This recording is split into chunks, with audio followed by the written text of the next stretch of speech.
ми како започна, како се навлече на инкот. Кога прв пат ти се роди желба за Па, работа? прв пат желба ми се роди, во мало кај мене имаше многу истетовирани луѓе од Идризово кои што искочија и тоа беше фасцинантно за мене какви тетоважи искочија од тоа време, како можеше бојата да се стави под кожа. После тоа цртав, истражував, пробував да видам како реагира бојата на кожа и така се градев, Што правев се машинки. тетовирале таму? Со бурги. Со бурги? Да. И И јас така почнав со бургија. бургија почна? Да. Првата тетоважа со бургија? Да, на мене. Сеќаваш на прва? На мене? На себе? Да. На мене, на брат ми, на сестра ми, на другарите од мало. Рачно изработена машинка од електромотор. Тоа е 95-та година. Почетокот, 94-та, 95-та. Кога почна професионално? 2001 купив профил према од Франција. Оки Воислав Кукој, тој ми помогна да почнам со тетовирање и така работевме на година заедно, а јас се одвоив, сам работев и стигнав до сега кај што. Колку тетоважи имаш направено во Македонија? Во Македонија, па не знам, многу се. Над 2000 се сигурно. 2000. Над 2000. Со странство ако се додаде? Странство сезона работев по 1200-300, 6 месеци. На сезон. Значи 4 години по 5000 ще сигурно. Како стигна до името Штум? Дали е тоа стар надим? Да, многу стар надимак, од моите 2 години. Пар натаму комшиите ме завикаа Штруф и Кој е мало се? од остров. Од остров? Колку луѓето ја ценат тетоважа во Македонија? Па, ја ценат многу, во принцип дека сака да се тетовираат, да бидат видени, да им се гледа тетоважата, да бидат фенси. Меѓутоа за мене тоа не е ценење. За мене поише она личното кое што сака да го истакнат пред себе, пред огледалото, кое што сака да го забележат личниот момент, личната сатисфакција, личната идеја, која што не е наменета за другите, за народот да го види, туку за лично за себе. Значи тие што се соосат со смисол, ти се подреби, така? Најдраги ми се тие што имаат тежина. Што имаат што да кажеш. Да. Пренесуваш ли Приказ. порака преку тетовирањето? Па понекогаш да, понекогаш не. Најчесто комерцијална работа е кај нас тетовирањето, така да пораката се врзува стриктно за клиентот кој што се тетовира. Која е најчудната тетоважа што ти ја побарале да направиш? Најчудната тетоважа, многу биле најчудни на палецот да се тетовираат бројки од патики, матични броеви. Во тој смисол тие ми се А нешто така кинки, најчудни. нешто е девојчиња рецимо. Па брадавица во форма на срце, најинтересното за сега.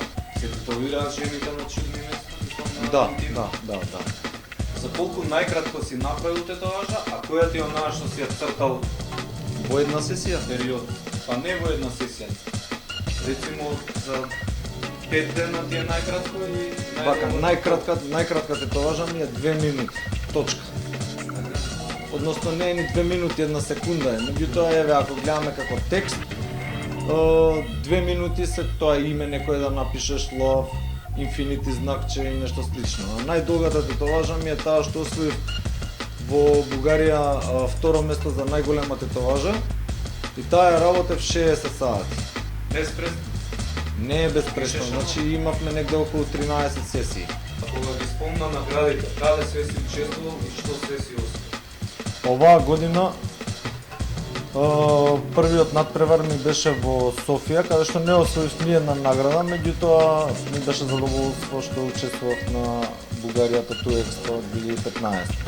После тоа учествував во Софија во август месец, каде освоив второ место за голема тетоважа и трето место за трајбо. Сега бев во Малта, таму освоив награда за најдобра тетоважа на денот и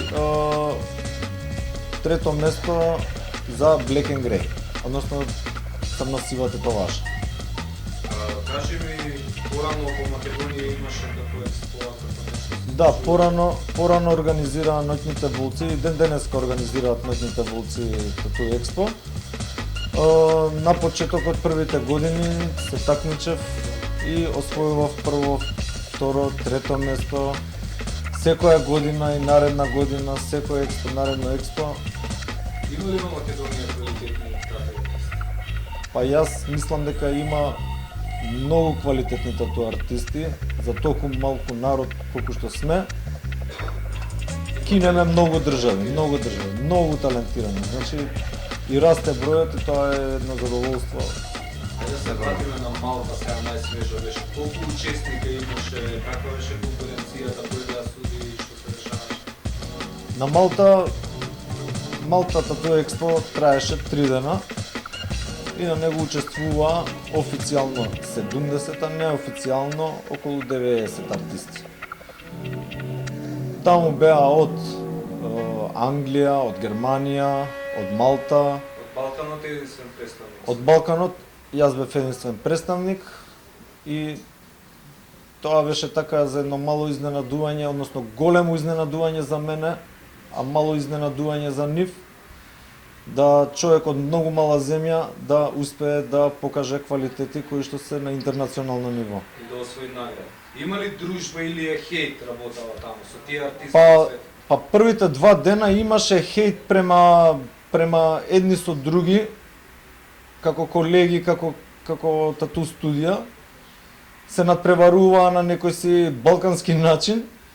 Меѓутоа, мојот човек што искочи со мојата татуажа, имаше овации, аплаузи, урлање, викање у позитивна смисла и у секој случај добро беше организацијата таму и све у најдобар ред помина. Што ти треба за да бидеш добар тату артист? Порака до млади. Значи најпрво ти треба талент за цртање. Ако не знаеш да црташ, ако немаш визија за цртеж, за линија, ако немаш визија за идеја, Креативност. а тоа е креативноста, идејата, ако можеш да ја пласираш, тогаш можеш да почнеш да тетовираш. Меѓутоа, тетовирањето подразбира и друг вид на знаење, како медицина, како техника на цртање на кожа, познавање на алатките на струјата, на машинките, како функционираат, плюс, минус, колку волти, која е јачина, штелување, многу работи зафаќа тетовирањето. Медицината е најбитното нешто што треба да се знае. Вкрстена контаминација, обавезно како подизвичник онака, тоа е вкрстена контаминација подразбира све што ќе фатам со овие крвави раце. Не смеам да фатам квака, не смеам ништо друго да фатам, освен кожата на клиентот. Ни боја не смеам да пипнам ништо. Се пази многу, Значи, да нема инфекции. Сакам акцент да давам на тоа дека секој што почнува да тетовира, кога ќе заврши со цртежот или пауза прави, да ги фрли обавезно ракавиците, да си ги измие рацете, да прави што ќе прави, па кога ќе се врати да се тетовира нови ракавици. На секои 15 минути до 20 минути нови ракавици и ништо да не пипа друго освен кожата на клиент. Таму уште наредни планови нешто имали у најава за некој чемпионшип? Па, ќе видиме сега, зависи тоа. Као Лига шампиони, така нешто? Или? Па не би рекол дека Лига на шампиони, би рекол дека е Берлин или Лондон, тату конвенција некоја, таму е врвот, меѓутоа полека до таму. Сега од оваму, од оваму имаме, ми се отворија врати за Германија и за Англија да се такмичам таму. Сега ќе видиме. Кога ќе добијам покана и идам одма. Се надевам дека ќе слуша до секаде и све. Дај Боже, од твој устав Божи уши.